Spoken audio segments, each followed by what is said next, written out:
Welcome to our deep dive, everybody. We're really diving into Katt Williams on Joe Rogan today. We're going through all the wild, insightful stuff from the full interview you sent in, the video, the transcript, the whole nine yards. It's a lot, right? Mm. It's amazing how Katt Williams blends comedy and social commentary. Like, you're laughing, but he's also making you think. Absolutely. He doesn't let you off the hook. And he starts off strong, saying there are maybe only like 250 truly great comedians in the world. Wow. Yeah, 250.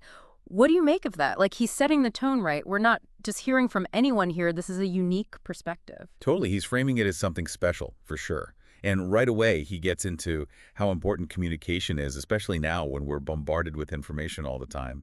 To be able to articulate your thoughts, connect with an audience, he really values that. It's like a superpower, almost, in this day and age. Yeah, and then he goes on this tangent about muscle cars, which I gotta admit I was not expecting. Out of left field. But it totally works. What does that have to do with anything? But he ties it back so well to his anxieties about the future. It's brilliant, actually. He's talking about the joy of driving these powerful machines, something he's afraid we'll lose in a world of self-driving everything. Yeah, he's pointing out this tension, right? We want progress, but what are we giving up for it? That raw human experience. And it's not just nostalgia. He's saying as we give more control to technology, are we losing some of our own freedom in the process? It's a trade-off we don't always think about. He even says he thinks self-driving cars will be mandatory within 100 years. No way. Yeah, not because it's safer, he argues, but because it gives someone else more control over where we go when we go. That's kind of unsettling. You think about it. And that takes us right to, well, it gets kind of conspiratorial, right? Williams is totally upfront about believing in these shadow governments. Like, who's really pulling the strings? Powerful people we didn't elect, that's for sure, if you believe him. He's always looking for what's going on beneath the surface. Yeah, and he tells that story, that anecdote about this general, right? This guy gets basically pushed into early retirement for saying something about Obama just offhand to a Rolling Stone journalist. Yeah, I remember that. And Williams uses that whole thing to show how easy it is to silence someone, even someone high up, if they step out of line. It makes you think, like, who's deciding what we're allowed to talk about, you know? Especially in a country that's always going on about free speech. Exactly. So then he brings up the Illuminati, of course. Had to happen eventually, right? Right. But he ties it to this whole population control thing. Vaccines, healthcare. He's saying it's all connected. It's a lot to unpack. I mean, those are some pretty bold claims. Oh, absolutely. But that's part of what makes it so interesting, you know? It's like he's always pushing us to question everything. Even stuff we think is settled science, he's going to come at it sideways. But then he'll just launch into this whole thing about wild pigs. Oh, man, that's classic Katt Williams right there. Finding the humor in the most random places. But even there, right underneath the jokes, he's making a point. We're worried about feeding everyone, but there are all these wild pigs just running around like something's not adding up. Yeah, he's pointing out the absurdity of it, for sure. Makes you think twice about where our priorities are, you know? Absolutely.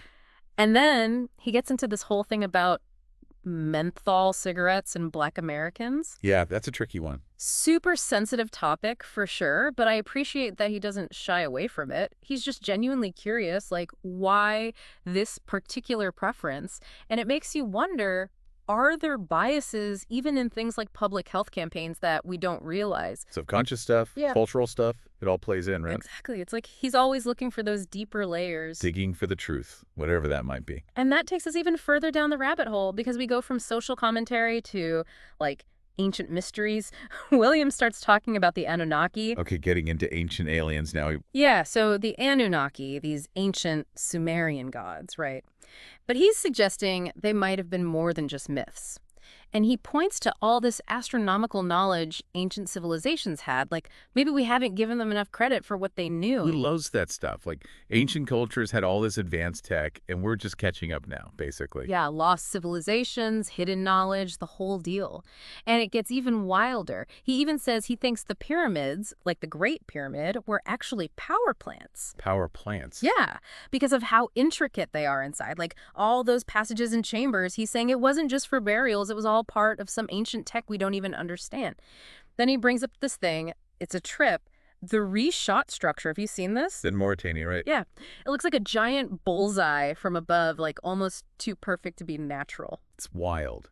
And Williams thinks it could be evidence of Atlantis. Atlantis, come on. I know. But he paints this picture, right? This advanced civilization wiped out in a flood, the reshot structure is all that's left. I mean, it's a cool image. And him just getting started, he goes on to say that even the Garden of Eden, like from the Bible, he thinks that was a real place. He's got a theory for everything. But that's what's so fun about it, you know? It's Yeah. like he makes you want to go down these rabbit holes with him. Totally. So then he brings it back around to like present day, talking about the Space Force, how everyone's worried about weaponizing space. And he ties that back to aliens. Yeah, like that fear that someone's already out there, that maybe they're the reason we need a Space Force in the first place. I see, it's that whole we're not alone thing. Exactly. It's like science fiction becoming real life. But then he'll go from aliens to Elon Musk in a heartbeat. Of course he does. And Neuralink, right. But he's kind of hopeful about it in a way. Like maybe it could actually bring us together as a species. A hive mind situation. Kind of, yeah. Like we could all access this universal truth or whatever if our brains were connected. It's a lot. But then again, so is everything else we've talked about. So true. He also brings up this thing called the Sumerian Tech Contract. It's this whole thing about mining gold from space. Okay, now you're losing me a little. I know, it's out there. But the point is, he's saying if we're suddenly swimming in gold from space, what happens to its value? What happens to our entire economy? He likes to make you think about the big picture. All the ways things could change. Absolutely. And he mentions this guy, Zecharia Sitchin, as a big influence, wrote all those books about ancient astronauts, you know? Right. So we're back to aliens again. Kinda, yeah. But it all ties together, right? Questioning what we think we know, looking for evidence in unexpected places. You can definitely see Sitchin's influence there, that kind of thinking. Totally. And Williams, he's obviously a fan of Elon Musk, like a lot of people, sees him as someone who's not afraid to shake things up.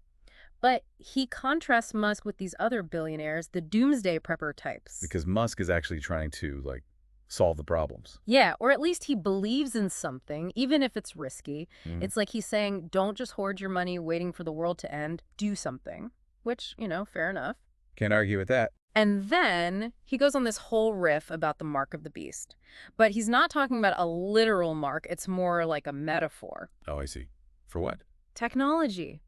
Our phones, our devices, especially things like brain implants. Like, we're already so reliant on this stuff. Are we giving up part of ourselves without even realizing it? That's deep, man. Right. And it's kind of scary when you think about it. But then he lightens it up a bit, starts talking about parents genetically engineering their kids. Oh, man. Designer baby. The whole deal.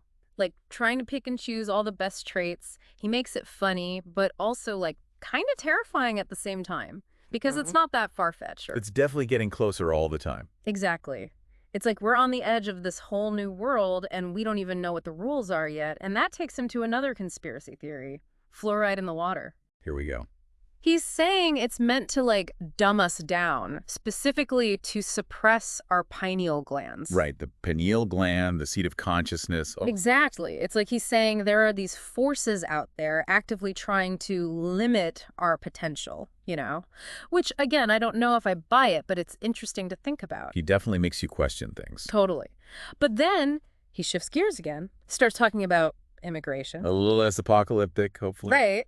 But he's got a nuanced take on it, He's not just for or against. He's saying there are benefits and drawbacks, but he's particularly concerned about the role of organized crime, which I thought was interesting. That's not something you hear a lot about in the immigration debate. He's always trying to bring in different perspectives. Yes. Yeah. And he does the same thing with the fentanyl crisis. It's clearly something he's really passionate about. And he ties it back to his whole critique of the war on drugs. How it's actually preventing us from finding real solutions. Harm reduction, right. Meeting people where they're at instead of just throwing them in jail. Exactly. And that's something I really appreciate about Katt Williams, even when he's talking about these really heavy topics. He always brings this sense of hope and humor to it. It's not all doom and gloom. Yeah, he's not afraid to laugh at the absurdity of it all, But he also genuinely cares, and he wants to make the world a better place. And he ends the interview by emphasizing how important that is. Laughing, finding joy, taking care of your health, all that stuff. Because we're all in this together, right? It's a good message. It is, and I think that's what makes this deep dive so great. It's not just about Katt Williams being funny or even being right. It's about the way he makes you think. He challenges your assumptions, introduces you to new ideas, and encourages you to question everything. And that's something we could all use a little more of, don't you think? Absolutely. He's one of a kind, that's for sure. Totally. Well, that's our deep dive into Katt Williams on Joe Rogan. Let us know what you thought, and be sure to check out our next episode for more